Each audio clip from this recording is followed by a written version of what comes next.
Die beste deel van 'n Desember vakansie is wanneer jy saam met jou familie kan sit, lekker gesels, lag en speletjies speel. Maar in ons huis kan ons skaars een ronde Monopoly of Boereplaas speel en dan's iemand daarmee in hulle bars en trane uit, dis gewoonlik ook ek, want dan is ek bankrot. Daarom het ek hulp ingeroep van Stefan Roots van Timeless Board Games. Ek het vir hom gesê, asseblief kom, deel 'n bietjie 'n paar lekker opsies wat die speletjies aanbetref, wat ons hierdie vakansie kan aanvat. Stefan, hartlike goeiemôre en baie welkom. Ja, baie dankie vir die geleentheid. En toe ek Monopoly sê, toe dink ek dadelik, maar dis mos die speletjies wat oupa en ouma ook gespeel het, daar is 'n hele rits nuwe speletjies op die tafel. Dit is korrek. Ons het vroeër genoem, ek het gesê, daar is speletjies wat ons almal ken, dis 'n handjie vol.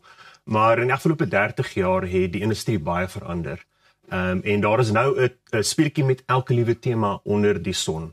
Jy het vroeër genoem oor die Formule 1 wat geplaas het, daar is selfs 'n Formule 1 speletjie. Jy kan speel as 'n wynboer, jy kan speel met as 'n groep, of jy kan speel as 'n individu selfs. Mense sal nie dink dat ons bordspelletjies is wat jy op die eie kan speel nie. Maar daar's so groot verskeidenheid, dat ek dink dit is waar Timeless Board Games van begin het. Dit was net om daai passie te kan oordra aan mense, hulle geleentheid te gee om meer te weet oor die verskillende opsies wat daar is, en om ook hulle geleentheid te gee om daardie speletjies te kan speel, want dit is nie net 'n boks op 'n rak sit nie. Jy moet hom kan gaan gebruik.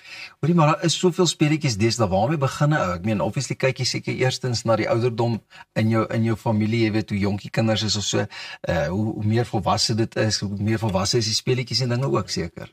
Ja, daar's ietsie vir absoluut almal. Ek is 'n groot aanhouer dat ek sê almal is 'n bordspeletjie aanhouer.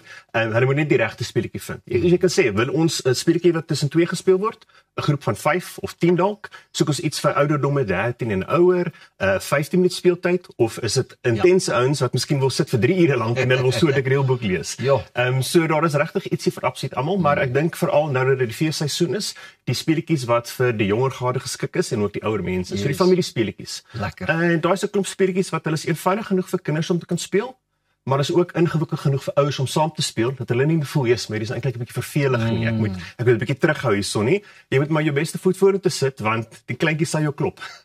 Hoorie nou, jy het 'n hele tafel vol vir ons saamgebring. Ek meen, soos watter van hierdie speletjies sal jy nou aanbeveel? Ek meen, seker obviously almal. Fast Blast, nog nooit in my lewe van hierdie gehoor nie. Maar dit lyk lekker. Ja, en wat is hierdie Spotted? Spotted, ja. So hierdie speletjies is ook veral lekker vir die feesseisoen, want hierdie is kompak. So dit is ideaal om mee te reis. Hierdie pas maklik in jou handsak, of jy kan dit in die kajuit van die kar hou, of in 'n rugsak en so insit.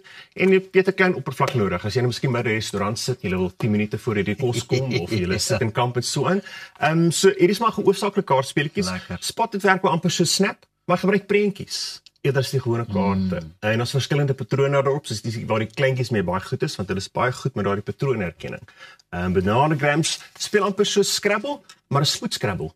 En jy speel op 'n bord nie, jy speel nie vir punte nie. Almal neem hulle beurt op dieselfde tyd, so daar raak nog 'n vinnige affære daarso vir die mense. En is hierdie ook speletjies wat 'n ou redelik vinnig onder die knie kan kry? Ek meen, soos wat jy reg gesê het, 'n ou wil nou nie ure spandeer om 'n reëlboek deur te lees nie. Ja, dit is waar 'n ding van die agter die kap van die game kom. Presies, ja.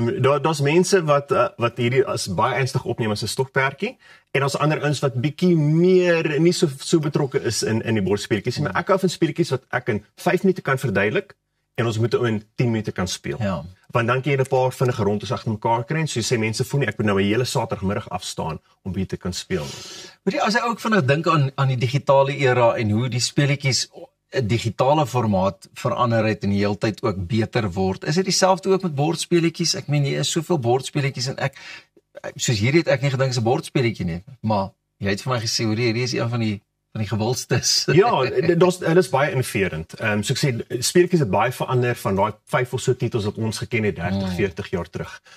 Daar is tans word daar meer as 1000 nuwe titels per jaar vrygestel. So ek dink daar is 'n groot verskeidenheid daarso, maar die mense het ook slim geraak. Ons is bijvoorbeeld gewoond geweest miskien met bordspelletjies dat ons teen mekaar speel. Jy het 'n tipe speletjie wat ons noem 'n koöperatiewe speletjie.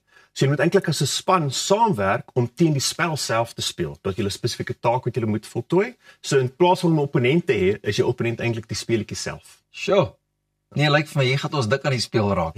Sê net gou vir my, jy het ook 'n pre-loved corner, jy weet, is dit nou speletjies wat mense nou maar oorgedra het en hulle soos amper 'n tweedehandse boek of so. Ja, presies. Dit is of speletjies wat geskenk was. Mense het miskien gesê ons het hierdie nou genoeg gespeel, of so jy nog gesê daar's te veel geheilery en gestrydery as ons hierdie speel. Soos in 'n tyd vir ander titel.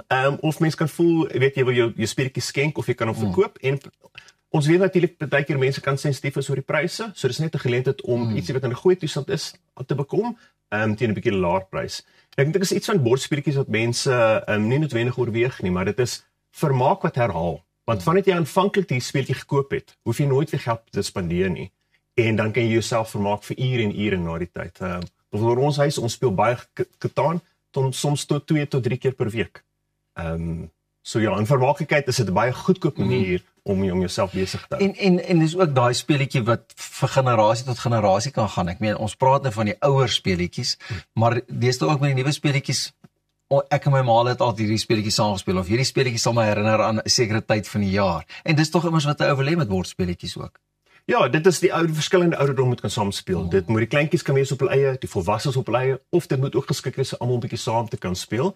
En dis wat lekker is, want miskien as daar nou 'n probleem is of iets jy moet nou kreatief dink oor hierdie ding, jy weet mense gaan anders die probleem benader. Hulle gaan anders 'n bietjie dink daar. Die kinders kan byvoorbeeld miskien baie abstrakt dink, waar as ons nou 'n bietjie miskien vassit hierso.